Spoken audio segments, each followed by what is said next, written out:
Hey there. Although I am involved with CADAC, the Center of ADHD Awareness Canada, the views and opinions expressed in this episode are those of the participants and do not reflect those of CADAC. And now, cue the music. This is the Impulsive Thinker Podcast, a show for high-achieving ADHD entrepreneurs. Together, we will inform and educate you about how to improve your self-awareness while developing systems, routines, and habits for conquering the entrepreneurial world. Here is your host, André Brisson. Hello there, it's André here with the Impulsive Thinker Podcast short for this week. I wanted to talk to you about this topic here, that recovery is a long road. This week I just had my final meeting with my psychiatrist, so I joked that he fired me, but he fired me in a positive way. And what I mean by that is that I no longer need his help in my recovery from my life tempest and mental health challenges I had over the last few years. And I want to share some insights about this because I woke up this morning and I felt very, very good. And I started to feel like I'm actually becoming a lot like my old self. My old self being positive, high energy, life of the party and full of life. And I lost that, I would say, in the last 15 years. Once I really got knee deep into hyper-focusing into my career, and then later into my first engineering company called Jade Engineers, and then that morphed into objective engineering. And I lost track of who I truly was during that time. And I think that was a lot of my problem and my challenges was I knew that other person was there, and that the person I was at the time is not who I truly am. And how do I find that? And then during my recovery, with the help of the psychiatrist and therapy and learning more about the ADHD brain and all that, I was rediscovering my true self. And during that time, I was riding the wave of recovery and not fighting it. Once I stopped fighting it, I was able to see better and acknowledge stuff and be able to grow and improve my mental health and then accept the fact. So during that time, I was discovering my true self again, but I wasn't myself, but I wasn't that negative pain in the ass person I was before that was hard to live with and work with. But I was still not truly myself. I was riding the wave. I was in focus mode to learn and work on myself. But the last couple of weeks, I found a shift. I'm happier, and I'm actually starting to become more myself. So in a way, what I'm trying to say is the person you were before that you may have transformed into that you didn't like, we can recover. And that old person will come back if it's your true self. Now, the ADHD brain, it's impatient. I was impatient. It was never quick enough.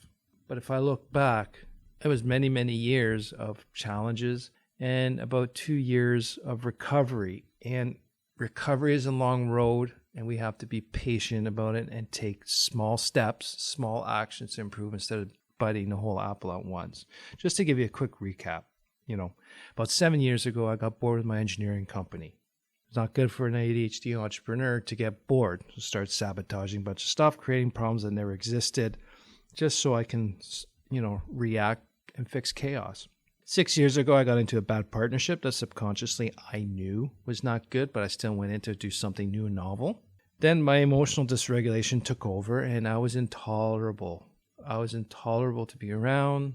It was not good at home, at work. I decided I had to leave. So 4 years ago, I got out of that bad partnership, and I wallowed for a while. During that wallowing time, I lost my purpose and my reason of being. And man, now that I look back, I was so lost. I did not know what to do. My wife did not know what to do. My kids were struggling on what they can do. I was just not, honestly, I got into the depression. I lost my purpose and my reason of being. Then 3 years ago, I decided to get help because, man, the stuff I was doing at home was not fair to my family. And I knew that wasn't me. That wasn't the true me. Something else was going on. And then 2 years ago, I got the diagnosis of severe ADHD. And then I start working with my psychiatrists and therapists and different therapy groups, and I just started learning. And now today, I'm becoming more of my old positive self and fun to be around. But here's the caveat. here's the caveat. This really freaked me out. But what I mean being fun to be around, I wasn't talking about other people. Well, it's true about other people, but in reality, what I meant by that was I too, me, André, I'm also finding myself fun to be around. Man, that was impressive. Like, I don't know, making that realization just opened my eyes, and what I can do now is fantastic. So I thank my psychiatrist for firing me, which means I have made an advancement in my mental health management and in my mental health growth, changing my future self to be the person that I want to be. But it took over 2 years to get there. And when he told me that it's been 2 years, it felt like a lot longer time.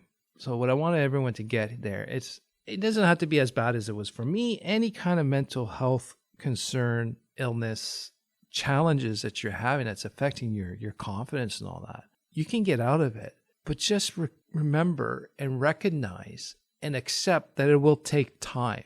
You know, healing a broken bone, healing a cut, those are quick. But when it comes to our mental health and the brain, we have to reconfigure the brain. And that takes a lot of cognitive and affective steps and work. And it takes time. To rewire the brain takes time, but it can be done. So once I accepted that it's going to take time, I was able to lose my impatience. No, not 100%. I still got impatient, but I did not let that impatience overrule me and control me. And that was a key factor. And when I stopped letting my impatience overrule me and control me, I was able to make better progress and quicker progress. So I don't know what you think about this. I thought that was quite an observation on my part, that especially I'm finding myself fun to be around. I think that could also be the other thing is if you're going to get help for your mental health, treat yourself first. Don't treat yourself so that other people can be don't do it for other people. Do it for yourself. Because if you do it for yourself and you fix yourself, everything else around you, it affects everyone else around you. And that's a strategic byproduct of you taking care of yourself first. And you'll do it quicker that way. If you take care of yourself first and some people think it's you got to selfishly think of me first, but it resonates. It affects everyone around you. So the strategic byproduct of that is that if you get better and you do it for yourself, it gets better for everyone around you. Thank you for listening, and I appreciate your time. And please send me your thoughts or ideas, your thoughts on this. I'd like to hear from you about the concept of the road to recovery being, you got to be patient and it takes time, but it's doable. Thanks again for listening.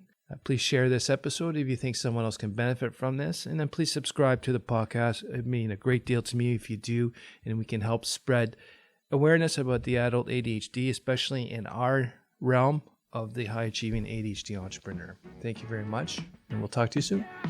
Thank you for listening to the Impulsive Thinker podcast. If you have a question, comment, or suggestion for the show, please visit theimpulsivethinker.com. The Impulsive Thinker podcast is produced by Tactical Breakthroughs and hosted by André Brisson. Remember, ADHD is only a part of you, not all of you.